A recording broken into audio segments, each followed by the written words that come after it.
In the endless, silent dark between stars, a single vessel drifted. It wasn't a warship, bristling with cannons and threats. It was silver and clean, a beacon of white against the black, its hull marked with glowing red crosses.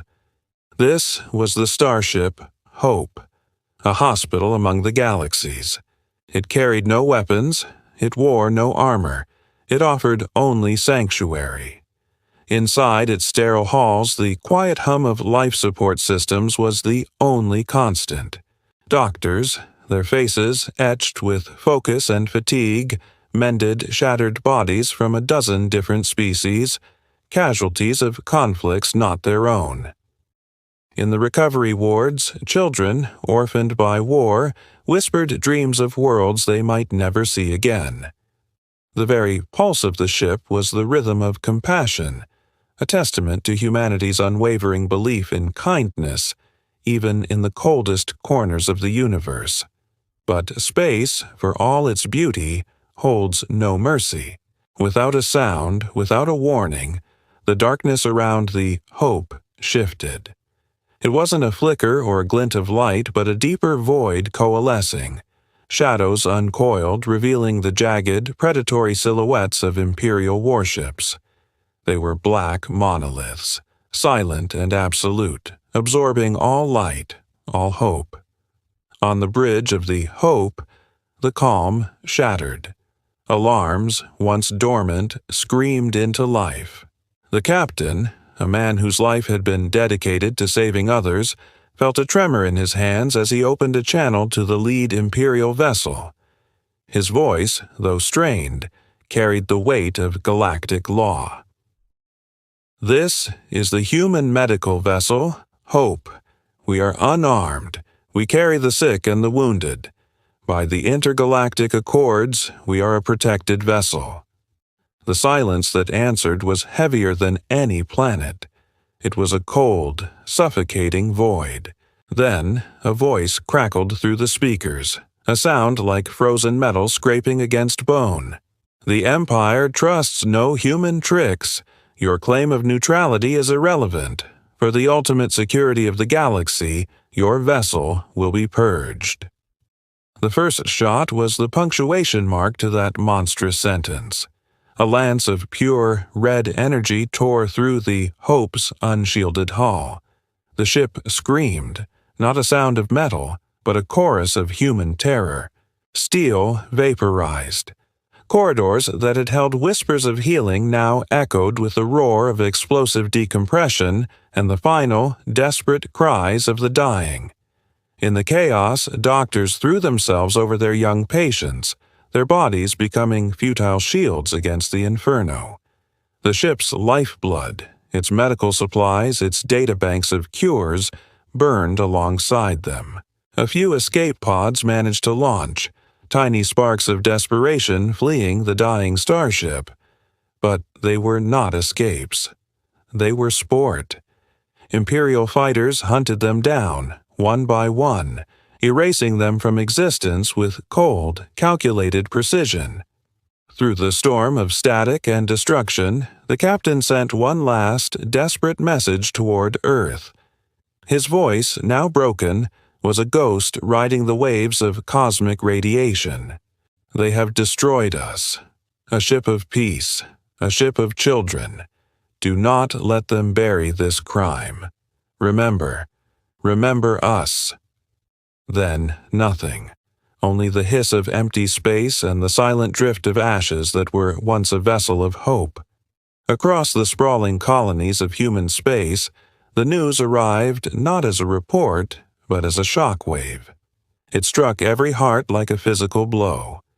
The galaxy was no stranger to violence, to the grim realities of war. But this was different. This was not battle. This was a massacre, a senseless, reasonless act of pure annihilation. This was the murder of innocence itself. On 100 worlds, a quiet fell. In the bustling cities of Alpha Centauri and the frontier towns of Kepler 186f, work stopped. Screens went dark. A collective breath was held. Then the grief began. Tears of sorrow, however, quickly began to boil. Tears turned to clenched fists. Grief curdled into a cold, hard rage. Even the most ardent pacifists, the leaders who had spent lifetimes advocating for peace and diplomacy, felt something die within them that day. The hope for a peaceful resolution with the Empire was incinerated along with that hospital ship. The Empire had expected their act of terror to sow fear. They expected humanity to cower, to retreat, to fracture under the weight of such a blatant display of power. They were wrong. They hadn't accounted for the ancient, slumbering spirit of Earth. They had poked the heart of a sleeping giant. And deep within the cradle of humanity, something stirred.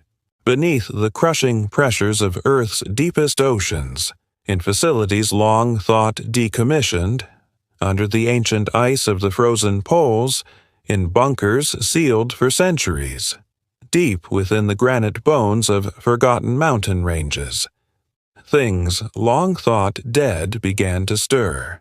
In shielded command centers, buried miles underground, consoles that had been dark for generations flickered to life. Dust motes danced in the sudden glow of screens. Across these ancient terminals, a single word began to glow, replicated in 1,000 different forgotten languages. Awakening. Weapon systems, sealed away since humanity's own darkest, self-destructive wars, began to whisper from their cybernetic graves. These weren't just guns or ships. These were legends, horrors, the very reasons humanity had sworn off total war.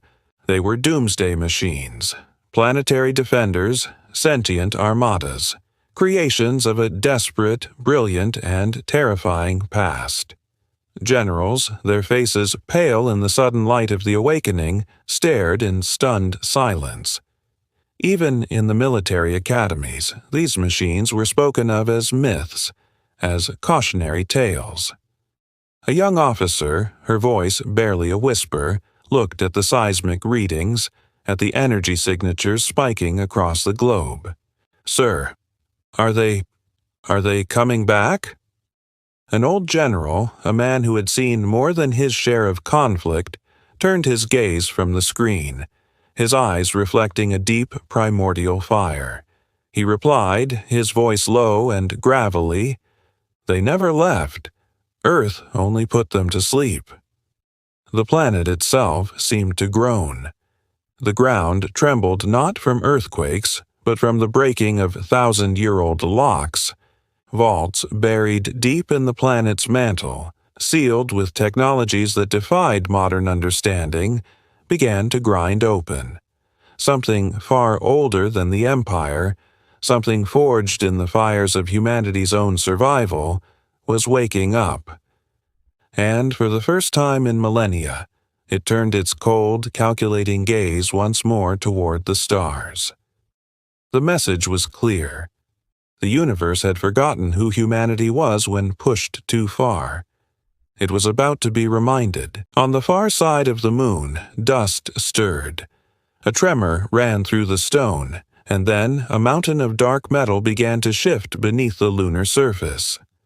Lights, red and blue, flickered across its immense hull, slowly at first, then brighter, faster, like a giant awakening from a dream that spanned millennia. It rose, casting a shadow that swallowed the stars. Leviathan. A warship from the time of the Extinction Wars, a fortress built when humanity fought not for victory, but for its very survival. Its armor was like mountain ranges. Its weapons spanned the length of cities, and its hull bore scars from battles no living soul remembered. This was no mere ship. It was a legend made real. As if in response to its awakening, others began to answer its silent call. From the deepest trenches of Earth's oceans, from the red sands of Mars, from the frozen plains of Europa, massive, nearly silent shapes broke free from their long slumber.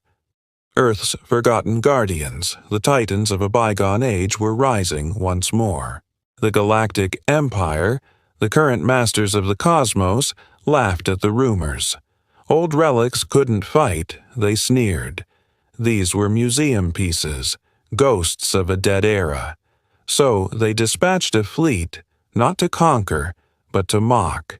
They came to crush the rumor that dared defy their absolute authority, to remind the scattered remnants of humanity of their place. When the Imperial fleet arrived in Earth's orbit, they expected to find a frightened, defenseless world.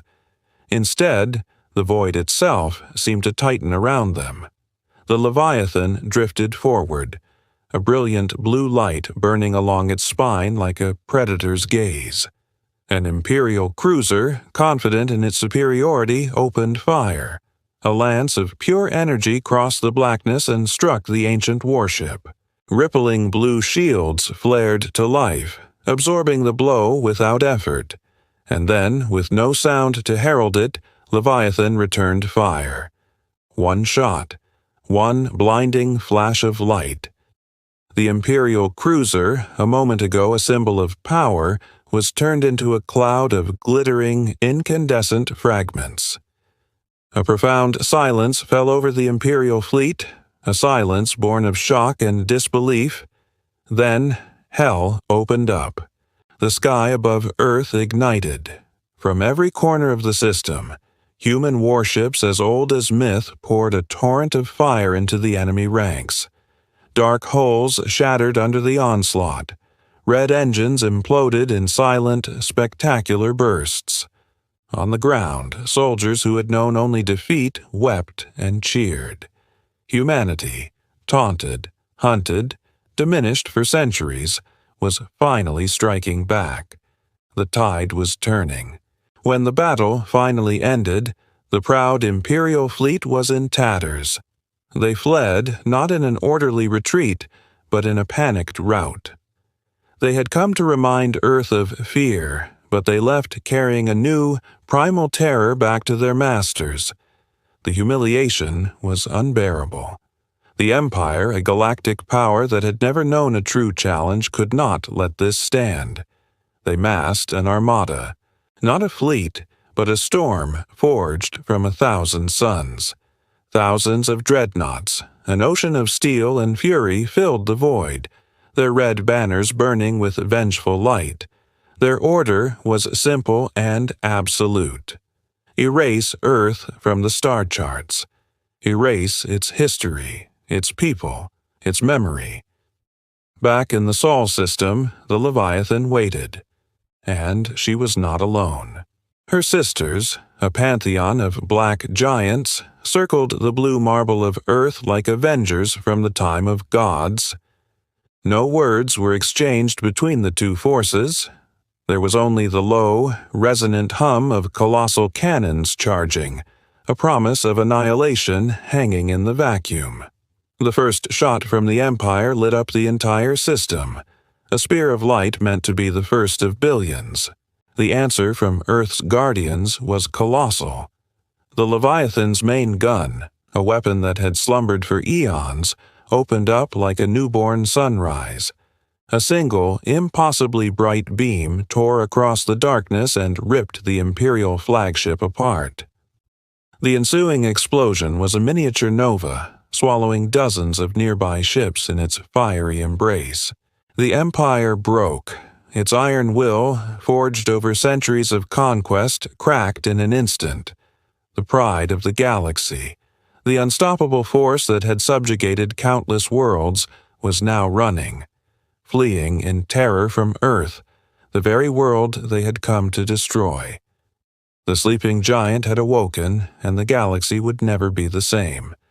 The age of humanity was about to begin anew. The storm had passed. In the vast, silent void, the wreckage of Earth's finest drifted like phantoms of a forgotten dream. Among the twisted metal and shattered glass, the defenders of humanity floated, battered, bruised, but undeniably alive. This wasn't just survival. This was an awakening. A spark ignited in the cold darkness of space. Far across the swirling nebulae and distant star systems, whispers began to ripple through the galactic consciousness. What started as hushed rumors soon curdled into a palpable fear.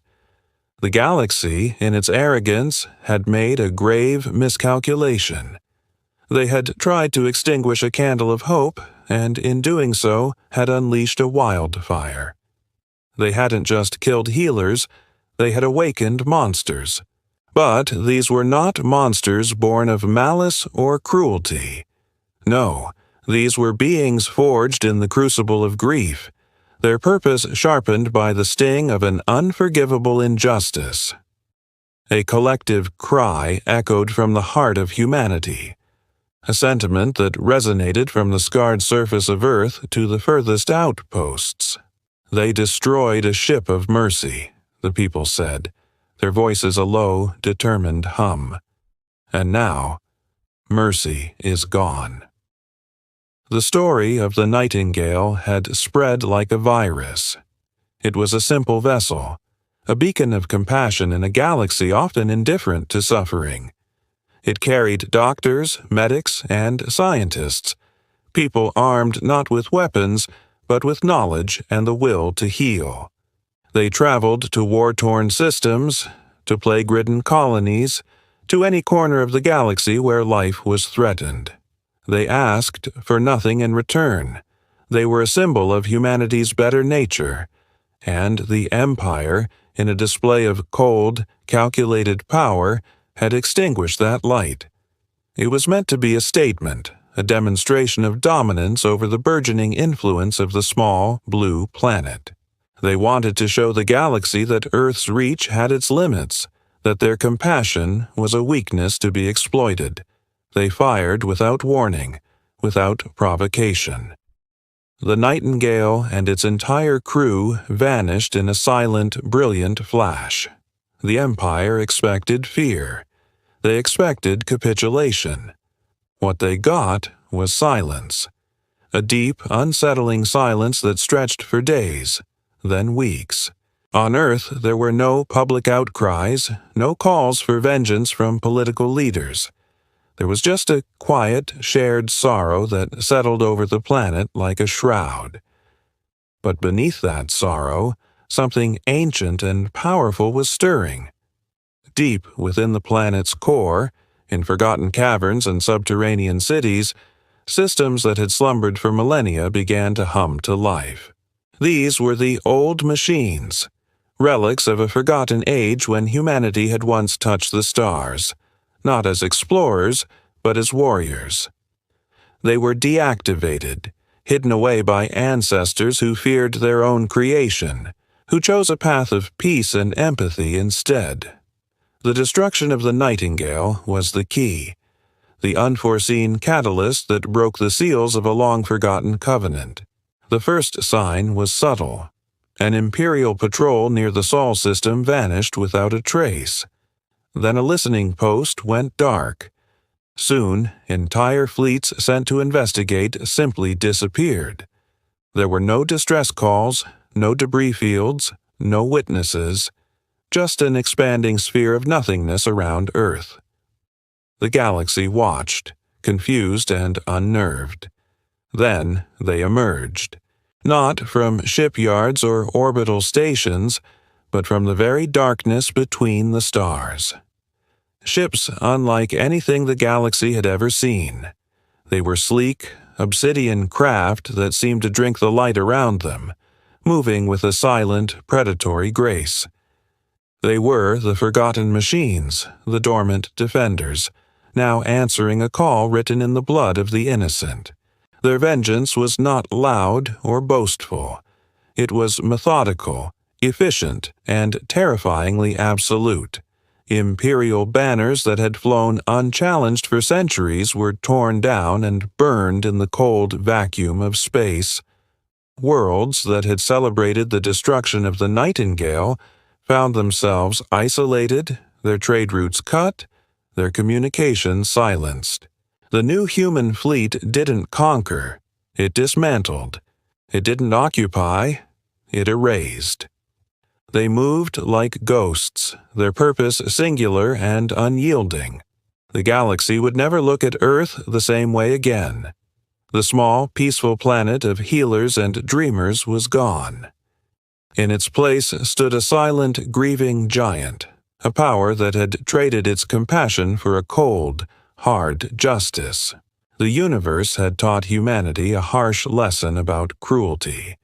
Now, humanity was returning the favor. One medical ship, one unforgivable crime, 1,000 forgotten machines rising from the dark, their engines burning with the fire of righteous fury. The galaxy learned the truth far too late. When you spill innocent human blood, it is not just a planet you anger. You awaken a force that will make even the stars themselves tremble in fear. Thank you so much for watching. If this story sparked your imagination, don't forget to hit that like button and subscribe to the channel for more tales from the vast expanse of space. We'll see you in the next one.